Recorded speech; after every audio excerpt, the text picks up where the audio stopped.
네, 이어서는 사랑해요 LG 이 광고를 알면 굉장히 또 연배가 있는 것 같은데 우리 또 작가님이 또 제목을 사랑해요 LG로 꼽아주셨습니다. 전기차 충전기 사업에 도전을 한다라고 해요. 전기차 충전기 사업이 워낙에 뭐 각광을 앞으로 받을 사업이긴 한데 이게 LG 전자가 한다고요?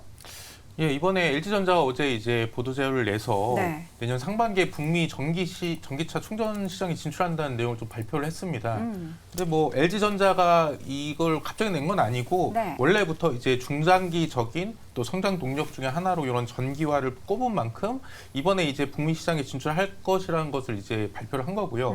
이게 이렇게 발표를 한 것은 어느 정도 지금 뭐 미국에서 전파 인증이라던가 이런 뭐 계약이라던가 이런 게 준비가 돼서 실질적으로 뭐 내년에는 좀 진출을 할 수 있을 것이다 이런 상황이고요. 지금 나가는 충전기가 이제 11kW랑 175kW 두 개인데 네. 이게 하나가 완속 충전기고 하나는 이제 급속 충전기입니다. 그래서 11kW 같은 경우는 이제 벽에 뭐 부착하거나 세우거나 이렇게 뭐 쇼핑몰에서 쓰거나 이럴 수 있고 그리고 급속 충전기는 우리가 좀 잘 아는 CCS1이랑 NACS 두 가지 방식인데 이 NACS가 이제 테슬라에서 사용하는 충전 방식입니다. 이것도 이제 동시에 좀 지원이 되는 거고요. 이제 핵심 같은 경우는 이 LG전자가 이제 충전기 사업을 그래서 이제 뭐 팔고 끝내느냐 뭐 이게 아니라 이 충전기 사업을 통해서 이제 좀 사업을 확대하고 그리고 충전기 외부에 뭐 디스플레이 뭐 이런 또 계열사 제품을 좀 넣고 아니면 뭐 추가적인 수익 기회를 좀 제공하고 이런 게 좀 핵심이고 또 이미 미국에는 뭐 호텔에 TV를 설치한다든가 이렇게 해서 또 B2B 좀 라인이 있기 때문에 이런 것을 좀 활용해서 결국에는 이 충전기를 통해서 사업을 확대하고 이렇게 북미를 넘어서 뭐 유럽으로 좀 넘어가서 좀 이제 수출을 좀 강화한다 뭐 이런 내용으로 좀 보시면 좋을 것 같습니다. 네.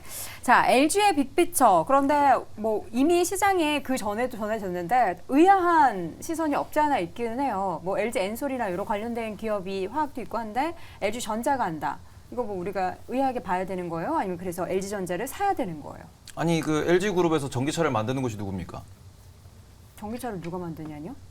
LG그룹도 전기차를 만들죠. 누가 만들어요? LG마그나라고 LG전자의 합작사가 만들고 있습니다. 그래요? 그러니까 LG엔솔은 배터리를 만드는 부품사고요. 그리고 LG노텍은 거기에 들어가는 전장 부품을 만드는 부품사고요. 네. 결국에는 우리가 스마트폰처럼 전기차를 만드는 곳은 LG전자고요. 스마트폰 충전기를 만들듯이 이제 충전기를 만들어서 납품하는 곳은 네. 자연스레 LG전자가 될 수밖에 없다. 그렇기 때문에 이거는 뭐 의아할 당연한? 건 없다라고 보셔도 될 것 같습니다. 저처럼 몰랐던 사람은 의아한데 이거 마그나를 알았던 사람은 당연하다라는 걸로 볼 수 있겠네요. 알겠습니다. 역시 우리 테이버 고수는 툭 치면 탁 나오는 척척 박사입니다. 김대중 교수님, 네. 그래서 이렇게 충전기 사업에 도전하는 LG전자 네. 이게 뭐 엄청난 혁신적인 그런 뭐 행보라고 생각하십니까? 혁신까지는 아니고요. 의미는 있다라고 생각을 합니다. 의미 어떤 미국에 의미일까요? 진출하는 이제 시점이 이미 SK가 이제 진행하고 있고요. 그 다음으로 LG가 이제 진출을 하고 있는데 LG에서 이번에 그 미국에 진출한 뭐 저속형은 뭐 많이 있으니까 네. 빼고요. 이제 100kW 수준에서의 급속 충전. 급속. 우리가 통상 전기차를 이제 20%에서 80%까지 완충한 이제 그 50kW 정도를 이제 충전하게 되면 완충이 된다라고 합니다. 그럼 100kW라고 하면 통상적으로 30분에 충전된다라는 얘기거든요. 시간당으로 따져보면. 네. 근데 이제 발열이나 여러 가지 문제를 따져서 대략 100kW라고 한다면 1시간 정도 걸리는 겁니다. 충전하는 데 있어서. 오래 걸리네요. 테슬라는 250kW가 슈퍼차저에 착용이 되어 있죠. 15분, 20분이면 충전이 됩니다. 실제로는 한 30분 걸리죠. 그래서 LG에서 이번에 미국 진출하는 그 100kW 수준에서의 충전 시설은 큰 의미를 부여하기보다는 일단 시작점에서의 출발점이라고 판단하고 있고요. 다만 이제 걸림돌도 있습니다. 미국의 전기차든 충전소이든 설치하고 진행을 하게 될 때에는 IRA 법안에 통제를 받습니다. 미국 부품을 50% 쓰든가 미국에 공장을 설치하든가 이런 부분에 대한 진행이 되어야 되거든요. 네. 그래서 충전소 관련 종목들이 아직까지 움직임이 나타나지 않는 현상들을 보여주고 있습니다.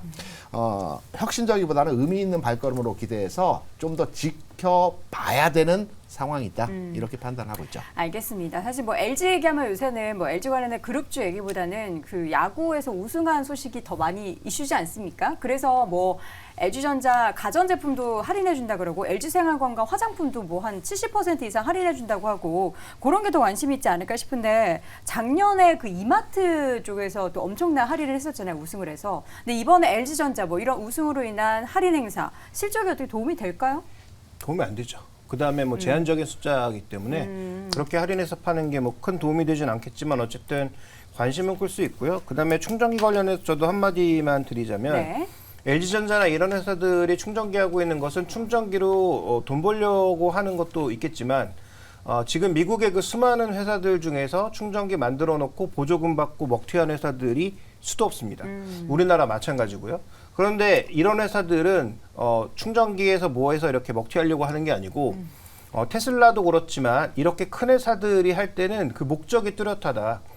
관련돼 있는 배터리와 충전과 BMS 정보를 취득하기 위함입니다. 그래서 그냥 충전을 하는 게 아니고 충전하면서 배터리 열화 정도, 그 다음에 배터리가 어느 정도의 퍼포먼스를 가지고 있는지, 그 다음에 이 회사의 충전 시스템이 어떻게 돌아가는지, 그 다음에 이 회사가 어떻게 충전해 왔는지에 대한 그런 정보를 취득할 수 있기 때문에 그런 정보 취득과 더불어서 LG전자가 갖고 있는 BMS 시스템을 좀 더 완벽하게 만들기 위한 그런 플랫폼적 노력도 거듭할 가능성이 높다라고 봐야죠. 그래서 아마 이 시장에 진출하는 것으로 볼 수가 있겠고 향후 이 시장도 저는 결국은 대기업들이 가질 수밖에 없는 시장이다. 그래서 대기업들이 그런 쪽의 정보를 취득할 수 있는 영역을 넓혀가는 것은 길게 보면 나쁘지 않은 일이다라고 보고 있습니다. 네, 결국에는 그 데이터를 활용한 또 다른 뭔가 기대감을 가질 만한 사업을 구상하기 위한 그런 첫걸음이 될 것이다라는 이야기입니다. 자, LG전자의 전기차 충전소 관련한 사업의 확장 네 분의 의견 들어봤고요. 다시 한번 정리해드리겠습니다. 김대중 고수의 의견입니다. 시간과 노력은 필요하지만 의미 있는 초석을 마련했다. 김종규 고수는 전장 부분의 성장을 주목하자. 김민기 고수는 충전기 사업과 시너지를 주목하자. 테이버 고수 전기차에 올인한 LG그룹 배터리와 전자 그 결과는 하면서 물음표를 던졌습니다. 자, 오늘 장 탑5 함께하고 있습니다. 마지막 1위 주제 확인해 보시죠.